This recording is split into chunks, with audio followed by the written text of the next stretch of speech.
We've heard it all before, haven't we? The Catholic Church is the enemy of science, progress, and reason.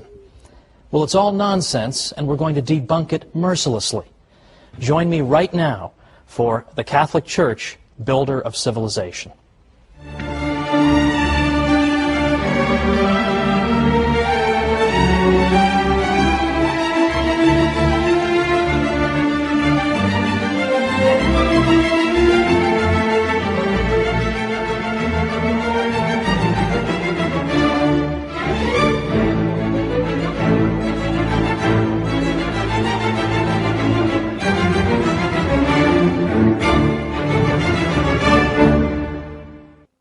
Welcome to the Catholic Church, Builder of Civilization. I'm your host, Thomas Woods.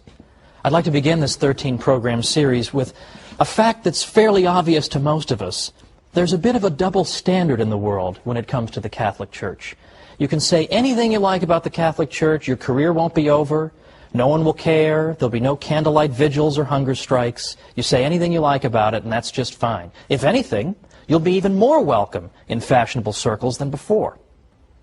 So, what's the result of that? The result is that you can get away with saying the most absurd, ludicrous things about the Catholic Church. And people believe it. People are inclined to believe every ridiculous calumny against the Catholic Church.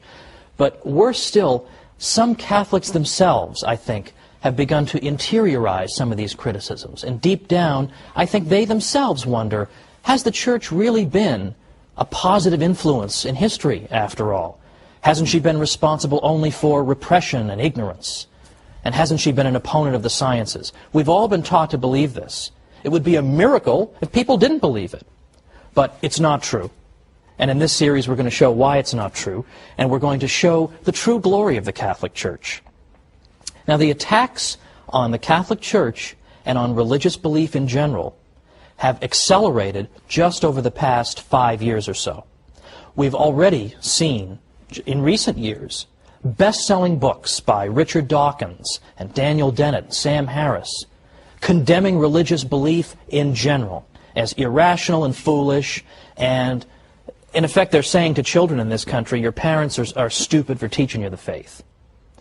Worse than that is that after the July 7th, 2005 bombings in London, what we began to see is this trend, that Islamic terrorism is now giving intellectuals an excuse to oppose all religion.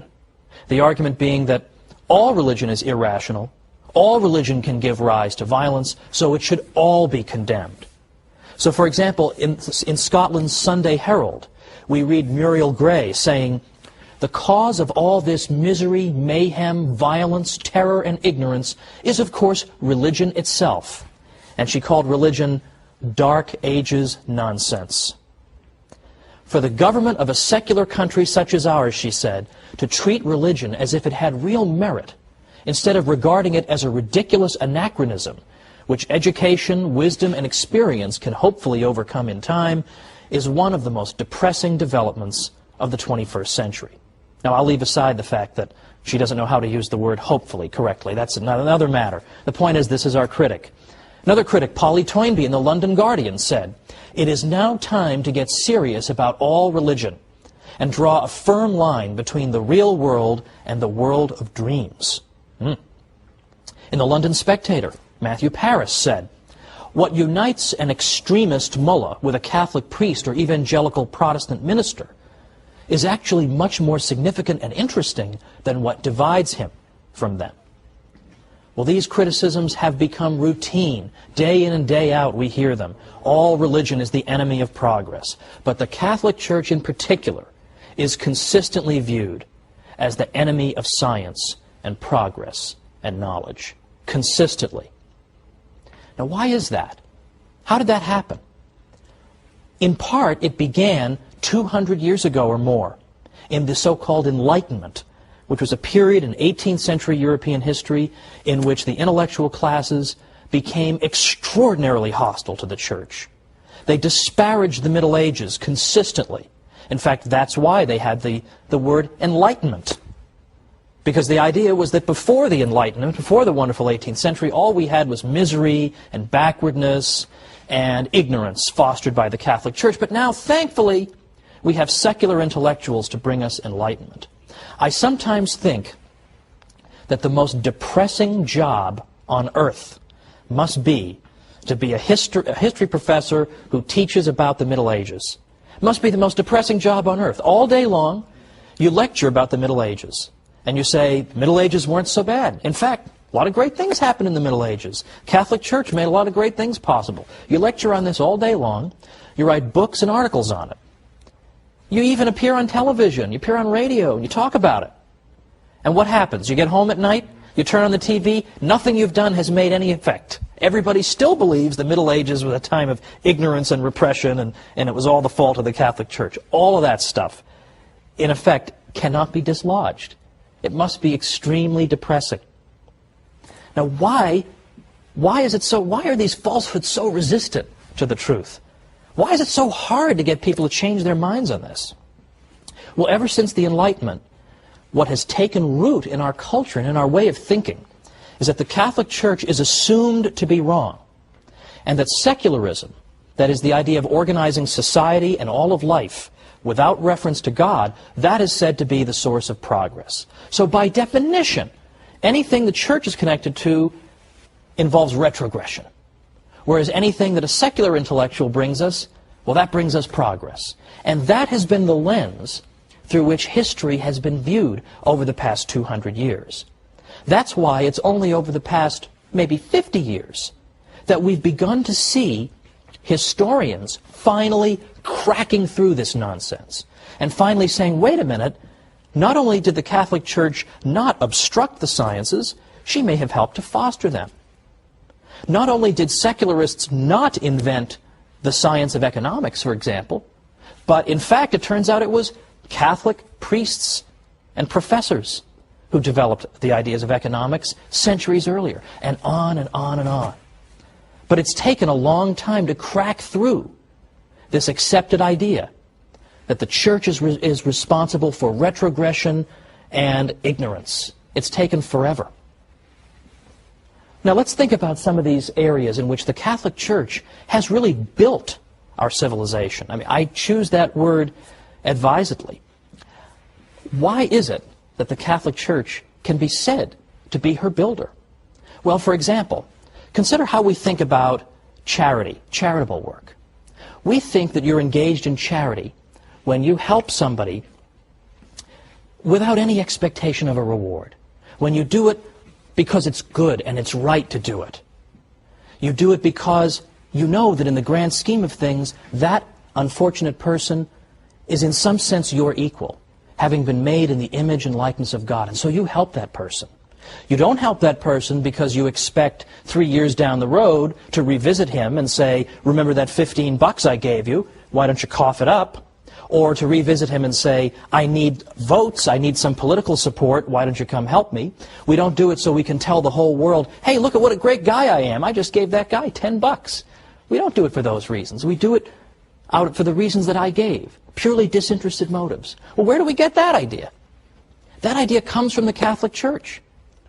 Because in ancient Greece or Rome, if you had said, oh, I'm going to go help somebody with no expectation of any reciprocity, I'm just going to go do it out of the goodness of my heart, they would have thought you were crazy. What are you talking about, man? Much less the idea that I would pray for and even try to help my own enemies. What are you, insane? But yet today, we take this for granted as the ideal, that the good man tries to observe these principles. But again, where do they come from? They come from the Catholic Church. The Catholic Church teaches this about charity. The ancient world didn't. So here's an area in which things that we take for granted, this is the way we think, we take it for granted. Where does that come from? It comes from the Catholic Church. We'll have more to say about that in a future episode. How about the idea of rights, that I have a right to own property, or a right not to be killed, for example? Where does that idea of rights come from? Well, we've always been told that secularists in the Enlightenment, or just before the Enlightenment, came up with this idea in the 17th century. All of a sudden, boom, rights just developed. Well, that's not true either. And once again, modern research is coming to the rescue of Catholicism. I know that sounds odd. You think modern researchers, you want to run the other way. But in fact, honest professors, Catholic and non-Catholic alike, are now saying that the idea of rights goes all the way back to the 12th century and Catholic canon lawyers who gave the idea its birth. And the idea of a right simply means that I have a certain immunity to invasion by you. You can't just arbitrarily kill me or deprive me of my property, things of this nature. That's all a right is, that it would be wrong for you to interfere with me in these areas. And where does this liberating idea come from? From the heart of the Church. Or again, economic science. Did Adam Smith just think of economics in the 18th century? It all just came out of his head. He had this gigantic head, and all of economics just poured out of it. No. In fact, for the past 50 years, what have historians been saying? They've been saying that it was the Catholic scholastics, professors who taught in particularly Spanish universities, and specifically the University of Salamanca, that gave birth to modern economics. They were the founders of economics, not secularists of the Enlightenment. This is now being discovered. On the wall of my office, I have a framed picture of the University of Salamanca. Now, most people would come in and say, "What's the matter with you, man? Why would you, of all universities, pick this one?" It's because I know that this is where economics was given birth. And if you're a geek like me, you're very interested in and you love economics. But then finally, for right now, before our break, what about our commitment to reason? Don't we always pride ourselves in Western civilization on our commitment to the use of reason? That we use human reason to resolve disputes and to settle debates? Well, of course. But where does that come from? Where does that come from? That also comes from the Catholic Church. Why? Because the university system that the Catholic Church fostered encouraged debate, rigorous debate. And human reason was held up as the great arbiter to decide all these matters that are up for debate. Again, isn't that the opposite of what you're told? What we're told is that the Catholic Church is an enemy of reason. To the contrary, there has been no greater champion of reason. But it's not just reason. It's more specific applications of reason. For example, the sciences in particular. The sciences, more than we realize, owe themselves to the Catholic Church. Now, why is that? It's the opposite of what we're told, but believe it or not, historians of the past 50 years have begun to say the Catholic Church is more and more responsible for the sciences. Come on back and we'll talk about this after the break.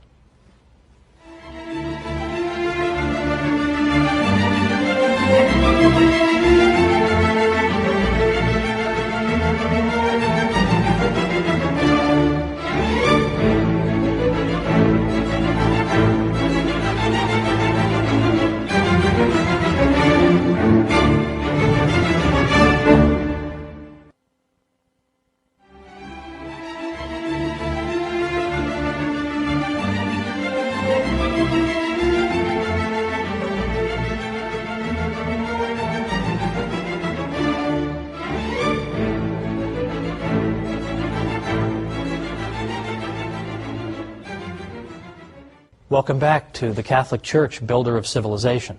I'm Thomas Woods. Before the break, we were talking about all these areas in which the Catholic contribution to our civilization has been indispensable, but in which it's largely neglected. How many of the facts that we've uncovered even up to now are covered in schools on a regular basis? Do I even have to ask that question? But I teased you a little bit with the idea of the Catholic Church as having helped to give birth to science in Western civilization just before our break here. What did I mean by that? Well, I'm going to tease you a little bit again, because by next time we're going to get into the sciences in real depth, the next 3 episodes, in fact, because here I think we have the aspect of Catholic history that is most often mangled and distorted, and most often used, I think, as a bludgeon with which to beat the Church over the head. And I want to show that this is largely without merit. What I at least want to tell you for now is that it really is true that over the past 50 years, scientists who write the history of science have begun rethinking the old arguments against the Church and said, you know what, on second thought, the Church actually did very important things. There's a reason that science took root and then was sustained for so long in Western civilization, whereas it wasn't in others. And this, it turns out, is not in spite of the Catholic Church, but in some ways because of it. Now, 100 years ago, it's true, you would have read a book by Andrew Dixon White called, that refers to the alleged warfare between religion and science in Western civilization. Today, White's book is considered almost laughable among professors. It's so out of date and so ludicrous. Today, you have professors like Edward Grant writing Cambridge University Press books. You've got Thomas Goldstein, A.C. Crombie, David Lindbergh, and many besides. And what they all agree on is that you can't just say the Church was an opponent of the sciences. To the contrary, there were aspects of Catholic thinking that were indispensable for the development of science. And we're going to get into specifically what were those. But right now, I want you to know that this old myth is being overturned by professors. Unfortunately, the findings of these professors have not managed to trickle down to the general public yet. This is what we're going to try to do on our series. Let me give you, by the way, an example of a typical story that people have been taught to believe about the Catholic Church, and then consider why it is they so readily believed it when there isn't even a stitch of evidence for it. And here's an example that I think even many people in the viewing audience might have believed, that I myself believed. I have no reason to think otherwise. And that's the idea that Christopher Columbus, when he engaged in his famous voyages, was actually seeking in part to prove that the Earth was not flat, but rather spherical. Now, we've all heard the usual story that Columbus was warned. No, Columbus, no, don't go sailing that far. You're going to fall off the edge of the Earth. Don't you know that? The Earth is a big flat disk, and you're going to fall off the edge and get eaten by dragons, or giant radioactive spiders are going to eat you, something like that. He was warned about all this. Don't do it. Well, he did it anyway, and this goes to show how brave and wonderful he was. Now, I don't dispute that Columbus was indeed a brave and skilled navigator. But Columbus himself, were he here today, would tell you that he was not seeking to prove the Earth was spherical. Why? Because everybody already knew it. Everybody already knew the Earth was a sphere. In effect, no educated person in Europe believed the Earth was flat. That is a myth. That's an almost absurd myth. In fact, just try to go back and find anybody in the history of Christendom who believed in a flat Earth. Just look for them. If everybody believed it, that shouldn't be so hard. And yet you can't find any examples. Well, I correct myself. You can find two examples of people you've never heard of. Lactantius, for example, from the late 3rd and early 4th centuries. He had no influence on anybody, and in any event, he was speaking more allegorically than anything else. The other person who seems to have believed it was a 6th century figure named Cosmas Indicopleustes. You ever heard of him? Neither have I. And neither had anybody in Western Europe. Cosmas wrote in Greek. By the time you get to that period of time, hardly anybody in the West speaks Greek. Pope St. Gregory the Great, for instance, who was Pope from 590 to 604, already he doesn't even speak a word of Greek. So hardly anybody could have read Cosmas. He wasn't translated into Latin until 1706.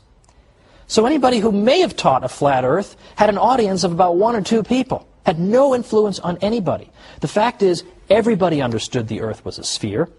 The reason people were reluctant to sponsor Columbus wasn't that they were afraid he was going to fall off the edge. The reason they were afraid to do it was that they thought he had very much underestimated the size of that sphere. Columbus was saying, oh, don't worry about it. It's not a very big Earth. I'll just sail right around. I'll be right back. It'll be fine. But they were saying to him, no, the Earth is several times larger than you think it is, and you're just going to starve to death. You're going to sail, and you're going to sail, and you're going to sail, and you're not going to be any land. Well, luckily for Columbus, a couple of continents managed to spring up, quite contrary to his expectation, and thankfully for him and for his crew. But that was why they didn't want him to go. It wasn't because they thought he was going to fall off the edge. Now, I realize that is so much the opposite of what you've been told. You almost think that I must be making this up, right? I'm sure people believe in a flat Earth, but I promise you they didn't. And there's actually a whole book that was written to answer the obvious follow-up question. If nobody believed in a flat Earth, how did this myth ever get started? And the answer comes in a small book by a guy named Jeffrey Burton Russell. He wrote a book called Inventing the Flat Earth. And what he found was that it was a very, very tiny group of intellectuals in the 19th century who gave birth to this myth. And they did it because it made the Catholic Church look ridiculous. Because it made the Catholic Church look ridiculous. Because in the 19th century, there was a lot of debate and dispute with the church about Darwin and other matters. And the idea was that if we can portray the church as being so ridiculous that it used to actually teach the earth was flat, then we can show that she is an utterly contemptible opponent. So they invented this story to cast the church in an absurd, ridiculous light. I am sure they had no idea the longevity of this myth, that in the 21st century people would still be taught it. I'm sure somewhere in the world right now as I speak, somebody's being taught the stupid church taught the earth was flat and brave, heroic Columbus proved them wrong. It just won't go away. But why won't it go away? Why does it have such staying power? And the reason is that it feeds into this Enlightenment stereotype, right? The Catholic Church is stupid, it inhibits progress, it forces us to believe foolish things. Well, that's exactly what we see in the flat earth myth, isn't it? Who could possibly believe the earth was flat? The ancient Greeks actually measured the circumference of the earth. So obviously they knew it was round. How could the foolish church think anything different? So there's a great example that can easily be overturned. But it hasn't been overturned because it serves a purpose. If you tried to invent some myth today about any famous person you could think of and say that so-and-so believed such and such, it would last for about 3 seconds. But people believe what they are prepared to believe. And people are prepared to believe the worst about the Catholic Church. So the point of the series, the point of the next 12 weeks in which I'll be joining you, is to go after not simply these little myths, but to build up an edifice to show the glories of the Catholic Church. Not simply to say, well, the Church didn't really do this, or the Church wasn't really so bad over here. We're not going to make any progress if our message is, the Catholic Church, not as bad as you thought. We need something a little more vigorous, a little more vigor in our message. We need instead to say, it's not simply the Catholic Church isn't as bad as you thought, or she didn't really teach the earth was flat. We can't win by always running around putting out fires. Nobody ever built a house by putting out fires. Fires have to be put out, it's true. But we understand that we can't build if that's what we're always doing. If we're always letting opponents of the church define the debate for us, then we're always going to be on the defensive. And it seems to me, given the state of our civilization, that it's about time that we went, shall we say, on the offensive. And we showed people all the glories of the church, and we showed them all this hidden history. So we don't have to say, oh, we're not really as bad as you think. We're far more glorious than we ourselves even realize. And we are going to be up against, well, frankly, very, very influential people in this world. I'm sure many of you remember that the European Union's Constitution excludes all mention of the Christian influence on Western civilization. How willfully blind would you have to be, surrounded by cathedrals and religious artwork and the fruits of what the church has given us? How blind would you have to be not to mention that the church had a little something to do with building this civilization? No. Instead, the European Union Constitution begins and ends with the idea that Western civilization, that comes to us from ancient Greece and Rome, and then from the Renaissance and the Enlightenment. And that 1,000-year period in between, well, I don't know what was going on. Apparently nothing much. That's the standard view, and that was the standard view many people had up until, as I say, as recently as 50 or 100 years ago. But today, any medieval historian worth his salt knows this is a whole lot of nonsense and would reject it with a laugh. But yet, the architects of the European Union exclude mention of the church or of Christ from their founding document. It isn't that they're stupid. If it were just a matter of stupidity, that would be easily overcome. We just come back with the facts and that'll be the end of it. It's that they're hostile to the church. I mean, what could be more obvious than that? Look at what the European Union is up to half the time. Do they seem like pious Catholics, most of these people? They have no interest in spreading the truth about the church. And that's why we as Catholics are under a particular obligation. We have to learn what we can about our faith. And we have to go and spread it. And we have to go and tell people the real history of the Catholic Church, because if we don't defend ourselves, nobody's going to do it for us. I actually wrote a book called How the Catholic Church Built Western Civilization, because I thought it was about time that we told our story. And that's what I'm going to spend the next 12 episodes doing, is telling our story. But for next time, we're going to start 3 programs on the subject of the church and science. And you're going to have more ammunition than you're going to know what to do with by the time we're done with the next 3 episodes. Because did you know, for instance, that the Jesuits, the Society of Jesus, did you know that they were so accomplished in the sciences that right now 35 craters on the moon are named after Jesuit scientists? Did you know that 1 out of 20 of the greatest mathematicians who ever lived belonged to the Society of Jesus? Or that the Jesuits helped to found and then became the greatest practitioners of the study of earthquakes, seismology. And we can go on and on and on. Atomic theory, the study of ancient Egypt, the study of physics, and I can go on and on. There are so many ways in which the Catholic Church contributed to the sciences. So join me next time for the Catholic Church, Builder of Civilization.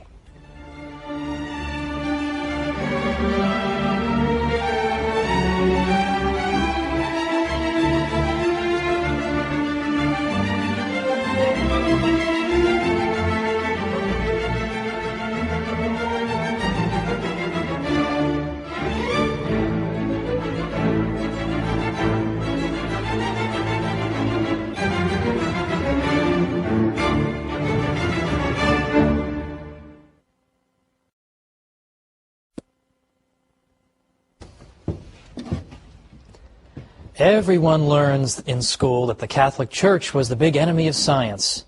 Well, you know who doesn't believe that anymore? Professional historians of science. Join me today on the Catholic Church, Builder of Civilization, and we'll learn the truth.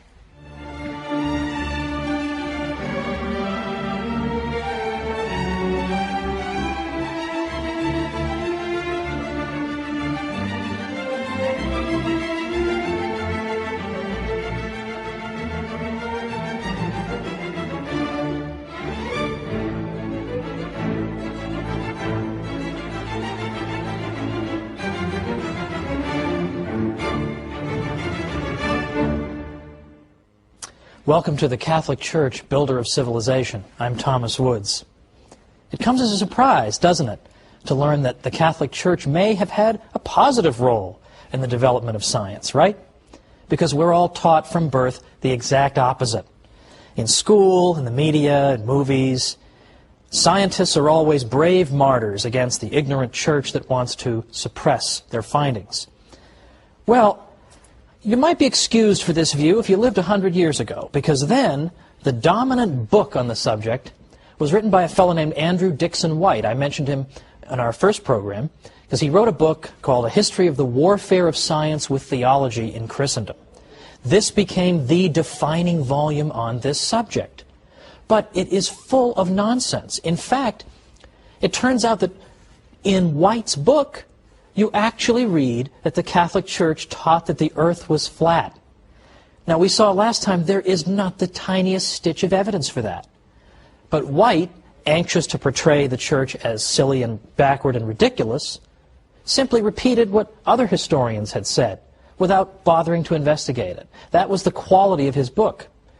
Since then, White's book has been so dramatically overturned that you'd think we'd be reading something about it. We'd hear, hey, the Catholic Church, after all, played an important role in the sciences, but instead, we hear only crickets. There's no real anxiety, there's no anxiousness to get to the truth in this matter. I wonder why that is. Well, there are a lot of modern historians who, unlike Professor White, are still alive and who are doing work right now and who have concluded that, in fact, the Church has played at least some kind of positive role, and some scholars even go so far as to say that the Church had certain ideas that were indispensable to the development of science. That's the opposite of what we hear, right? But you have scholars saying this all the time. Thomas Goldstein, Toby Huff, A.C. Crombie, Edward Grant, David Lindbergh, Professor Heilbronn at Berkeley, and many others. So what are they saying? And how dare they say this? Don't they know the Catholic Church is nothing but an oppressor of the geniuses of the world? Well, Let's look at some of the claims that these new historians are making. And by the way, they are not all Catholic. Some are Catholic, some aren't Catholic. I've deliberately gone out of my way to consult historians of science who are non-Catholic, some of whom are even anti-Catholic, in order to show that this is for real. This isn't a bunch of Catholics writing some books to make the church look good. This is the consensus among professionals today.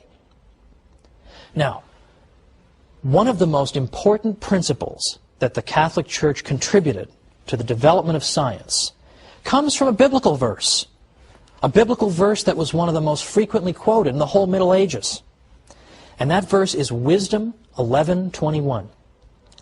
And that verse tells us that God has ordered all things according to measure, number, and weight. Okay, so that doesn't sound explosive right off the bat, but I promise you it is. God has ordered all things according to measure, number, and weight. What did people take that to mean? They took it to mean that the universe God has created is orderly. It makes sense. It's intelligible to our minds. It's mathematical. It's ordered according to patterns, measure, number, weight. There is something mathematical about the universe. St. Augustine, for example, said God is like a great geometer. He's a great practitioner of geometry. So for anybody watching who hated geometry, hated math, well, St. Augustine is implicitly rebuking you, because in fact mathematics is really a language that God uses in ordering and fashioning this universe that He's given us. So the Christian tradition, through this wisdom verse that was quoted all through the Middle Ages, dramatically amplifies an existing tradition in the West, going back to the 6th century BC, and the great pre-Socratic philosopher and mathematician Pythagoras. In the 6th century BC, Pythagoras had said, you know what the universe is made of? It's not made out of air or water or earth, as some of his contemporaries had said. It's made out of numbers. That's the fundamental constituent of our universe.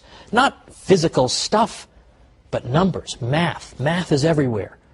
And this Christian tradition, building on Wisdom 11:21, took Pythagoras' obscure insight and in effect developed a whole civilization around it. That's pretty important. And in fact, even scientists who may not have given the matter a second thought lived in a civilization in which the orderliness of the world was taken for granted. So, for example, let's consider the gentleman who drew up for us the first periodic table of the elements, Dmitri Mendeleev. He so believed that the universe was orderly that when he began arranging the elements, and perhaps you've seen the periodic table of the elements, got all the constituent parts of our world, and they're listed according in rows, and then a series of rows creates columns, and he found that elements that were next to each other on the table possessed similar characteristics. Well, then he got to about element number 21, and there was a gap there. He couldn't find an element that should fit there. But he said, the relationships keep working if I skip number 21 and I keep going. But so convinced was he that something had to go there. So convinced was he that God couldn't have given us this universe, or that he couldn't believe we could live in a universe where there'd be a big gap on the periodic table.